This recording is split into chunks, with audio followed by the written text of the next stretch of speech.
Welcome,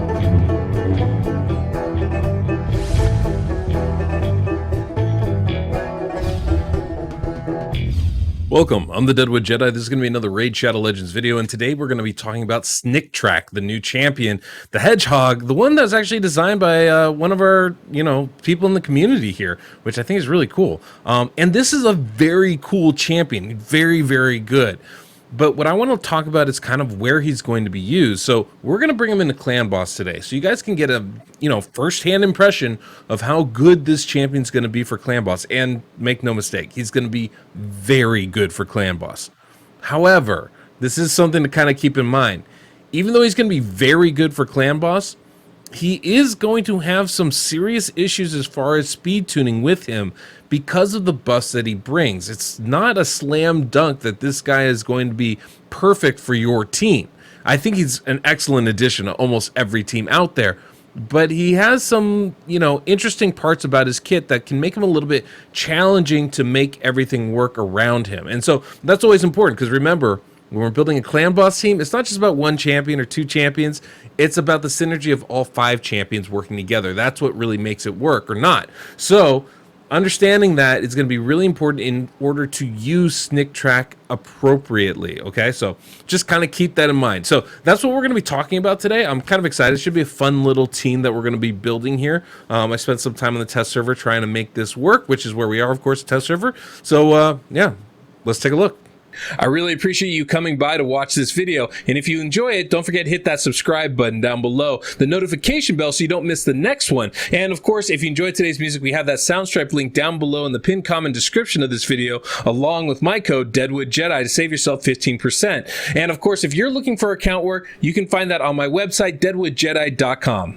So you guys can see this is the team that we're bringing today. We've got Martyr, we've got Godseeker and Neri, Geomancer, Sniktraak, and Underpriest Brogni. Now, obviously, these are pretty OP champions. They're pretty top-tier champions, but we're going to be running a very simple tune, just a 1-1 ratio team. Everybody's just taking a turn every turn. It's nothing fancy here, but it is, affinity-friendly the way I've designed it, and it should give us a good indication of what Sniktraak can do. And I'm going to talk you through some of the things you need to be careful about with him. So first off, let's look at his skills here so we understand exactly what we're doing. So his A1 skill is attack one enemy, 50% chance of placing a decrease attack debuff for 2 turns.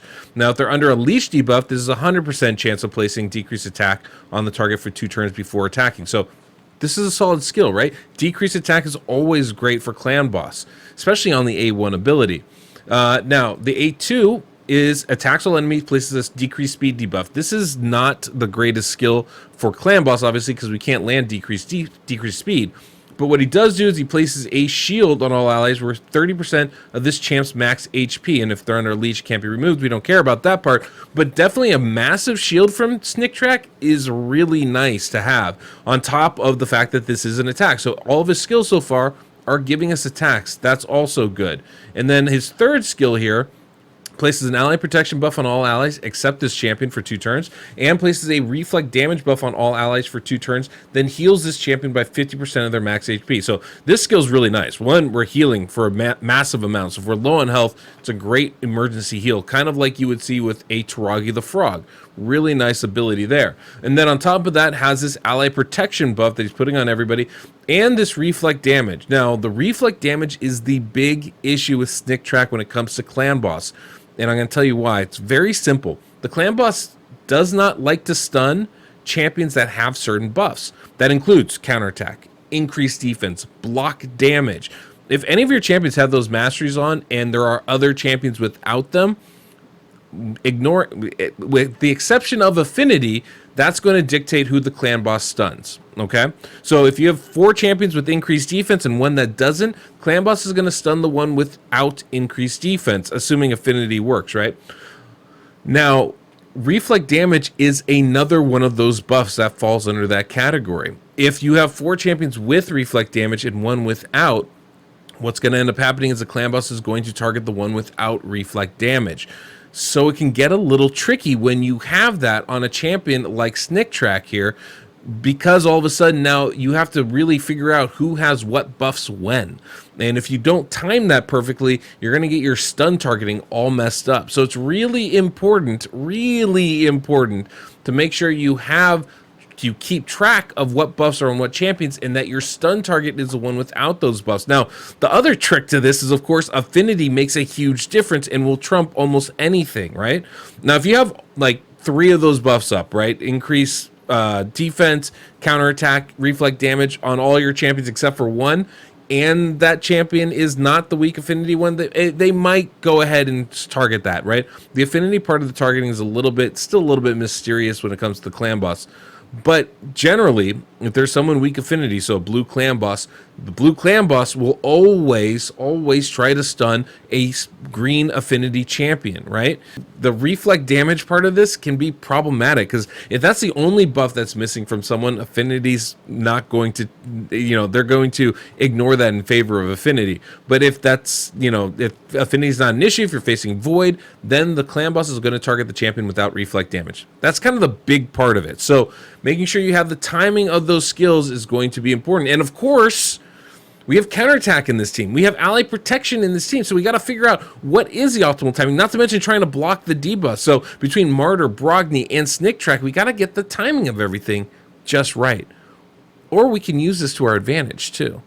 We can make it so that the champion we want to take the stun doesn't have those crazy buffs on. So there's a couple ways we can go about doing this, and I'll talk about that when we get into the run of how I decided to build it for this team.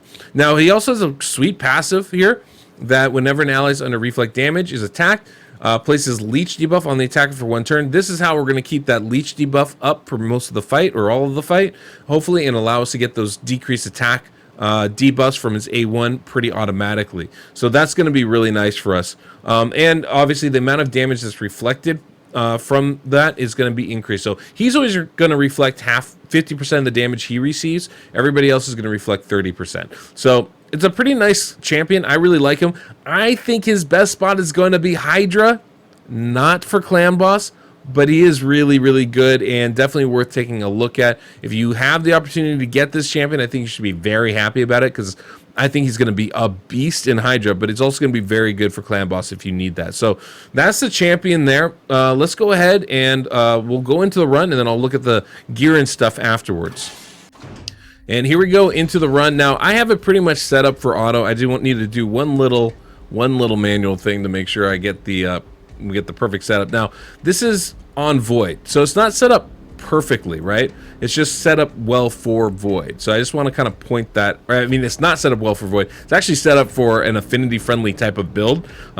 So that's why I'm doing this A1 right here with Underpriest Brogni, and why I'm doing the A2 there, A1 here with Martyr, and now I can auto, and it will be set up as an affinity friendly thing. You can see Martyr took the stun, but Brogni's going to cleanse it right there with the A2. Now, is this the best way to do this? I don't know. I really don't. But it's definitely an option. You see we have ally protection on everybody for the full fight. We've got reflect damage up there for the full fight.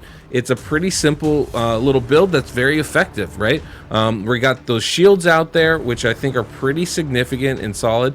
Maybe not as good as we could do it if I was fully utilizing this, but still pretty darn good. There's definitely variations and options when you're using a champion like Sniktraak, and how to build your team and trying to figure that out. One of the things that we have here, because we're getting that extension, we're allowed us to have ally protection for both AoEs, which is obviously vital for staying alive. We won't have it for the stun, but you'll see that reflect damage falls off of Martyr right before the stun here, allowing her to be the stun target, right? We have her in the lead anyway, so we're getting her aura bonus, but not having that reflect damage is really the reason she's getting that stun. I could put her at any order on this team and she would still take the stun because of that, because everybody else has it up, except maybe Underpriest Brogni, but that's kind of the only difference. I think it does fall off of him, maybe not actually. I can't remember the exact timing I have, but I think basically it's going to fall off of Martyr. That's the one that's going to be the only one that doesn't have it, and because of that, she will take the stun. So that's one way you can actually guide the stun, is making sure that a champion doesn't have that buff for that stun attack. And if you can do that, that can be really good for you, right? And of course, it is affinity friendly there with Brogni doing the the remove right there. Now, another negative, the shield from Sniktraak falls off of Martyr also. So there's some options here. That's not really optimal for us, but this is why figuring out which champions go where, not only like in team placement, but also in order as far as turn order goes, is really, really important, because that can really determine who takes what stun when. And it's also, it's one of those things where not everything's going to be perfect. You can't have full coverage of everything all the time. Even bringing in a Godseeker in area, it's just not really practical or possible. So you do have to balance that out. You'll notice this team has no poisons, right? We're pretty much just raw damage, relying on Brogni and Geomancer for the reflect. We have reflect damage, but the reflect damage itself is pretty low because it's not affected by the Gathering Fury that the clan boss has. This is why the clan boss hits so hard as you go through. So it's not significant enough where you'd ever build a team around reflect damage for clan boss. It just doesn't work very well. But where it will work really well is for Hydra, definitely for dungeons, for Doom Tower, many other areas of this game. This is why I think his best spot isn't clan boss. He'll be good here, really good here in fact, but I don't think it's going to be his best place to be used. So just kind of keep that in mind. That said, let's go ahead and finish watching this run. We'll jump a little bit towards the end here and kind of see what kind of damage we do. We're doing pretty good right now at almost 1 million a turn, so it's not a bad team. He's definitely a good champion for clan boss. Just, there's probably better options, and he probably has better uses elsewhere.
All right, 73 million. I mean, that's a 1 key right there. I'll be honest, I wasn't expecting that. But for a simple 1-1 ratio team to get to that 1 key, this shows the power of having ally protection on your squad and the power of Leech. I mean, Leech is such a huge buff to have out there, especially for clan boss, where you get the opportunity to heal up every time you attack. I mean, it is more helpful if the stronger your champions are, right? Because the more damage they do, the more they heal up. But still, it's very, very powerful. So you can see, it was, I thought, pretty successful, right? But I think you might also be able to see there's some of the limitations, right? Like Martyr was definitely more vulnerable on that first AoE because we didn't have the shield from Sniktraak, right? Also, always taking the stun, right? Without that reflect damage.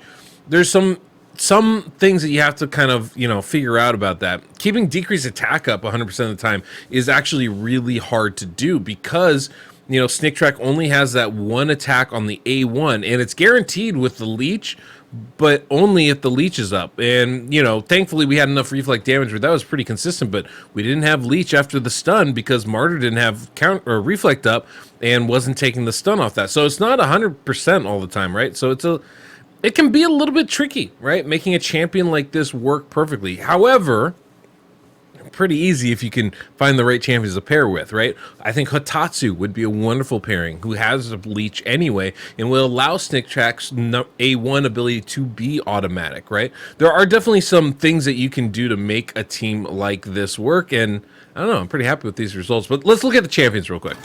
All right, let me briefly go through all the champions and their gear just so you understand what we're working with. We've got Brogni here in a couple different sets, perception, crit damage. Just trying to make sure he's going to be the one keeping us alive. That's a big reason why, but we do build his attack up. So we got him at 45,000 HP, 2,700 defense. We're really only aiming for about 2,500 defense because we're getting that. Ideally, we'd be aiming for 3,000 defense, but I'm not as worried because we have ally protection. We have increased defense from Martyr. We're going to stay alive pretty long time. Good crit rate, good crit damage, good accuracy to land the debuffs. His masteries, as you can see, are offensive and defensive. Then we have Martyr here, obviously defense-based champ, so that's what we're focused on. You can see a couple perception set, crit rate, mixed stuff. Doesn't really matter, right? We're just looking for the stats. 172 speed, 100% crit rate, good crit damage, good accuracy, and solid defense at 5,600. She's going to do her work. And then masteries, you can see offense and defensive tree as well.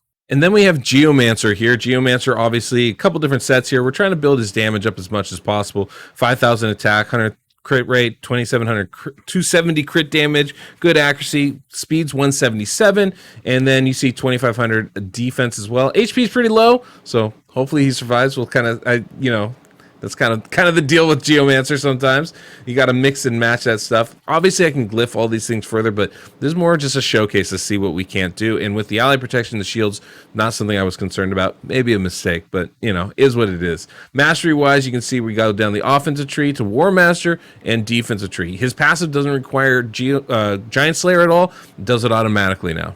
Next on the list is Godseeker Neri. Godseeker Neri, you can see a couple crit damage sets on there as we try to build the damage up. 270 crit damage, pretty solid. 100% crit rate, 5,500 defense, 179 speed going first, so she gets the extension before anybody takes a turn. And that's pretty much all we care about there. As far as masteries go, offense and defense tree as well.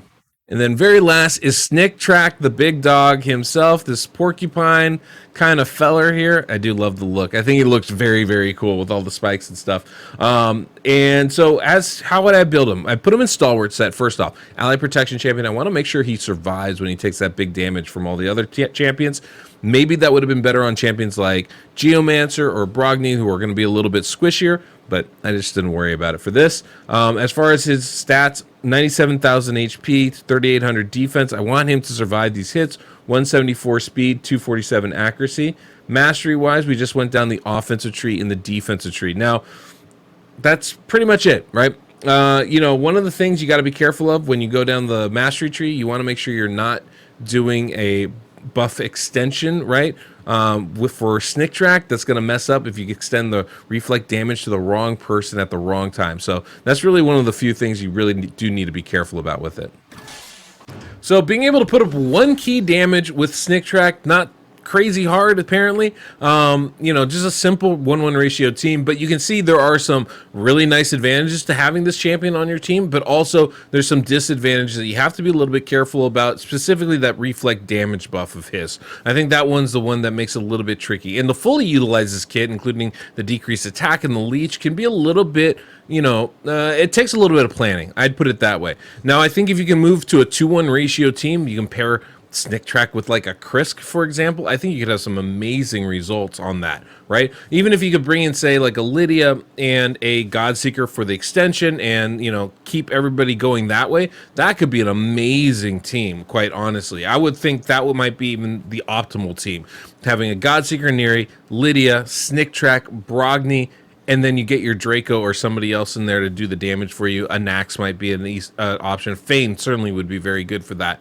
I think if you could do something like that, all of a sudden you have an incredibly good team. It's incredibly tanky. You're getting shields from Brogni and Sniktraak, and you're having the ability to have ally protection up the full fight. The reflect damage is just kind of a bonus on top of that. So a really good champion, a really nice option, and I think basically for every Taragi the Frog team out there, Sniktraak is going to be an alternative option for you because he brings that shield and he brings that ally protection. So couple things to think about there as far as that goes. Hopefully this was enjoyable for you guys and you were able to get a good feel for Sniktraak, and if he's a champion you're going to like using. I would love to hear from you guys. Is this somebody that you are anxious to pull? Do you want this champion? Where do you think his best place is?